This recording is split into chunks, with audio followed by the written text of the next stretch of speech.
Baik, Assalamualaikum warahmatullahi wabarakatuh.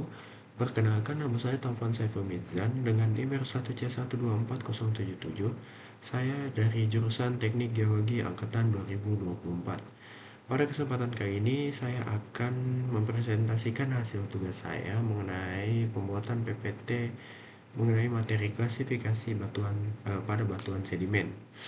Oke, baik, langsung saja.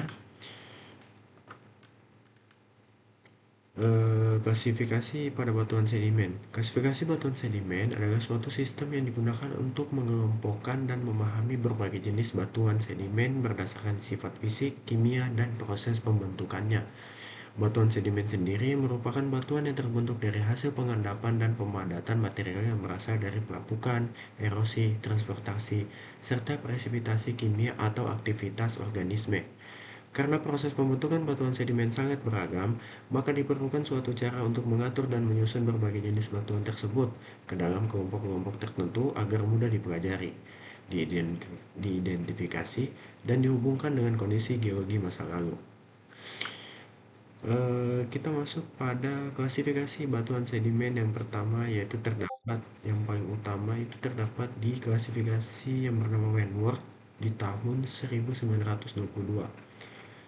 Klasifikasi Wentworth pada batuan sedimen adalah sistem pengelompokan ukuran butir sedimen yang sangat umum digunakan dalam geologi untuk memahami karakter fisik material sedimen serta lingkungan pengendapannya. Sistem ini dikembangkan oleh Kester K. Wentworth pada tahun 1922 dan menjadi standar internasional dalam sedimentologi.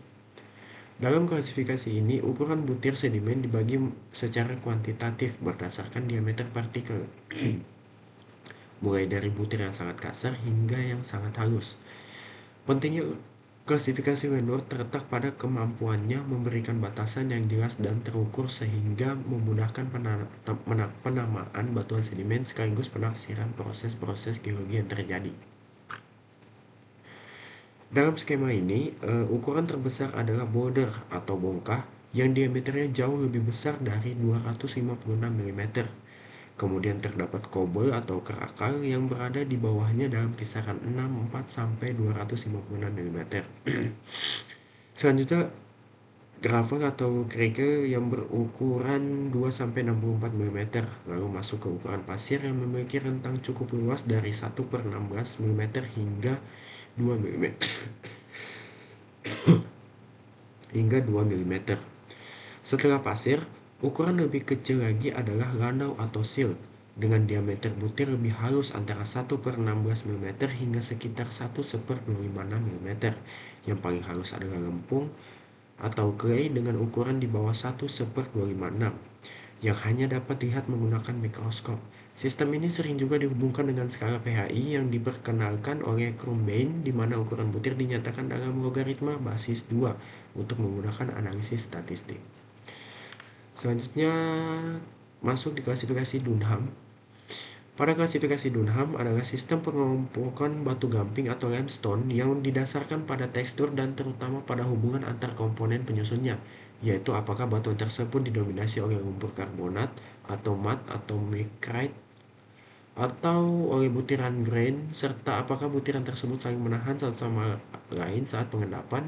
Sistem ini diperkenalkan oleh Robert J. Dunham pada tahun 1962 dan sangat banyak digunakan dalam sedimentologi karbonat karena mampu menggambarkan energi lingkungan pengendapan dengan cukup jelas.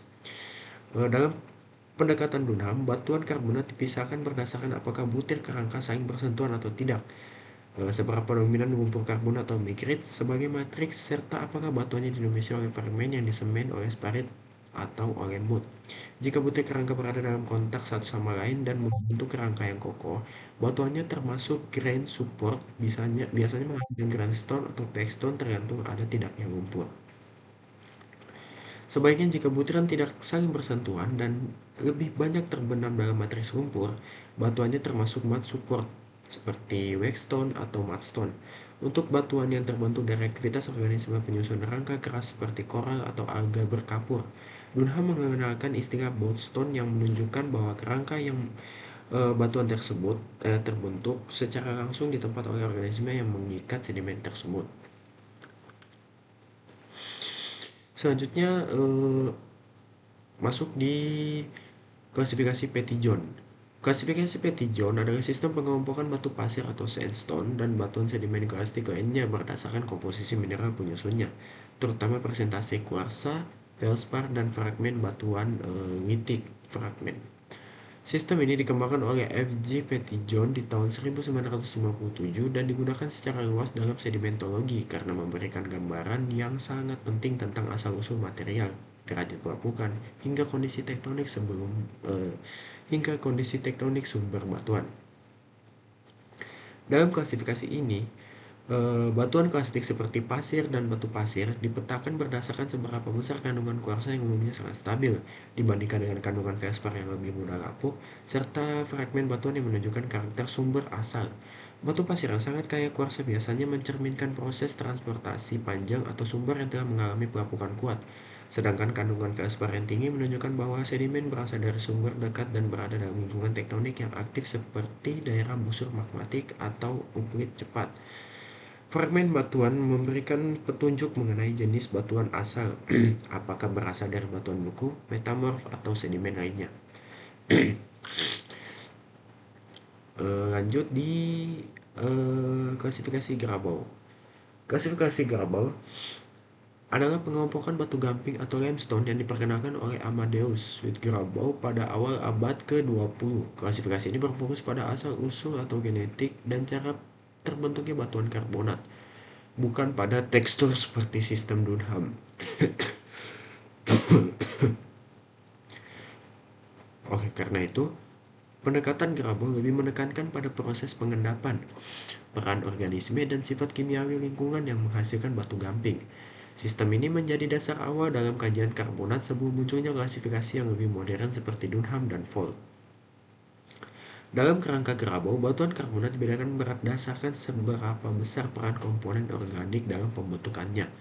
Jika batuan terutama disusun oleh rangka organisme yang terakumulasi atau terikat di tempat, maka batuan tersebut dipahami sebagai organik limestone, misalnya coral limestone, alga limestone, atau shelly limestone. Grabau memandang bentuk fosil kelimpahan dan cara organisme tersebut tersusun sebagai ciri penting untuk mengenali lingkungan pembentukan karbonat. Sebaliknya, jika batuan dominan dibentuk oleh proses kimia seperti pengendapan CaCO3 dari larutan tanpa kontrol biologis langsung, maka batuannya digolongkan sebagai chemical limestone, contohnya travertine, olitik, limestone atau crystalline limestone. Di antara kedua kelompok tersebut terdapat juga batu gamping campuran yang memperlihatkan kontribusi kimia dan biologi sekaligus tergantung kondisi lingkungan dan tingkat energi saat pengendapan. Selanjutnya di klasifikasi zinc. Klasifikasi zinc merupakan metode yang digunakan untuk mengelompokkan bentuk butir sedimen berdasarkan perbandingan tiga sumbu utamanya, yaitu sumbu A, lebar, sumbu B dan tebal, dan sumbu terakhir yaitu C. Tujuannya adalah untuk memahami seberapa bulat, pipih, atau memanjang suatu butiran sedimen, sehingga dapat dipakai sebagai indikator proses transportasi lingkungan, pengendapan, maupun tingkat abrasi butir. Dalam pendekatan zinc, bentuk butir ditentukan dengan membandingkan hubungan antara ketiga sumbu tersebut, sehingga dapat dibedakan apakah butir tersebut lebih cenderung bulat membulat, pipih memanjang, atau berbentuk disk. Dalam klasifikasi ini, bentuk butir ditentukan melalui rasio antara sumbu A, B, dan sumbu BC. Perbandingan ini menghasilkan 4 kategori bentuk utama. Butiran akan terlihat memanjang jika sumbu A jauh lebih besar dari B dan C, sehingga menghasilkan bentuk prolet. Jika sumbu C jauh lebih kecil dibandingkan A dan B, butiran terlihat pipih dan tergolong oblet. Terdapat juga bentuk ekuan, yaitu ketika sumbu relatif seimbang sehingga butir tampak hampir bulat atau kubus. Sementara itu, ketika rasio sumbu menunjukkan bahwa butir lebih lebar, tetapi tipis, bentuk tersebut disebut blade atau bladed grain. Selanjutnya di klasifikasi Vogt. Klasifikasi Vogt adalah sistem pengelompokan batu gamping atau limestone yang dikembangkan oleh Robert L. Vogt pada tahun 1959 dan 1962. Sistem ini merupakan salah satu klasifikasi karbonat paling detail dan paling banyak digunakan dalam studi sedimentologi karena mampu menggambarkan komposisi, tekstur, dan proses pembentukan batuan karbonat secara lebih spesifik dibandingkan sistem-sistem sebelumnya. Pendekatan Vogt menekankan dua aspek utama, yaitu komponen butiran atau allochems dan material pengikat atau seperti matriks semen yang membentuk batu gamping. Dalam klasifikasi Vogt, batuan karbonat dijelaskan melalui dua bagian nama. Bagian pertama itu menunjukkan pada jenis butiran karbonat yang dominan seperti ooid, peroid, bioklas, atau interklas. Butiran ini disebut allochem dan mencerminkan proses terbentuknya sedimen karbonat, misalnya apakah dipengaruhi oleh organisme, ombak berenergi tinggi, atau presipitasi kimia. Bagian kedua dari nama mengacu pada jenis matriks atau material pengikutnya. Jika matriksnya berupa lumpur karbonat mikrokristalin, batuannya disebut mikrit. Sedangkan jika pengikatnya berupa kristal karbonat yang lebih kasar disebut sparit. Kombinasi kedua istilah ini menghasilkan nama seperti biomikrit, olsparit, intrasparit, biofelsparit, dan sebagainya.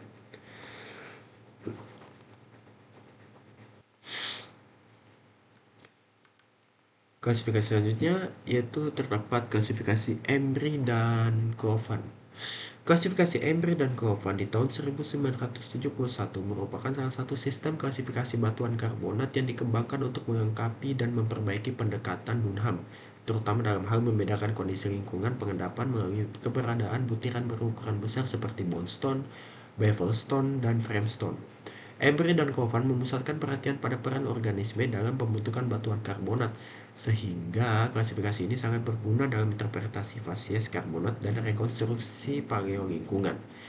Berbeda dengan Dunham yang lebih fokus pada keberadaan butiran dan matriks, Embry dan Crofan menekankan bagaimana organisme pengikat, penghalang, atau pembangun rangka ikut menentukan karakter litologi.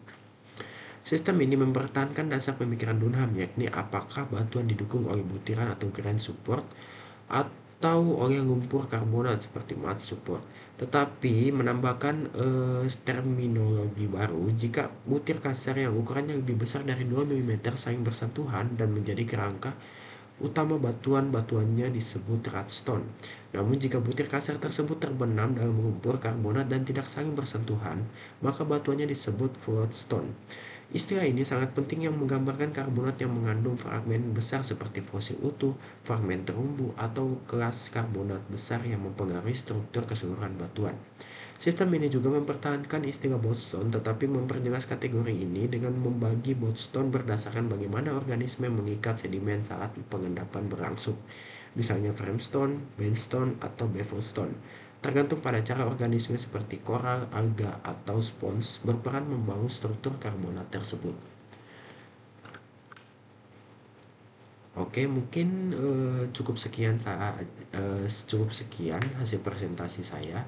Mohon maaf jika ada salah kata yang saya ucap. Baik, cuman sampai di sini dan sampai jumpa di lain waktu. Saya Taufan Saiful Mizan, undur diri. Terima kasih sudah menonton. Sampai jumpa di lain waktu. Assalamualaikum warahmatullahi wabarakatuh.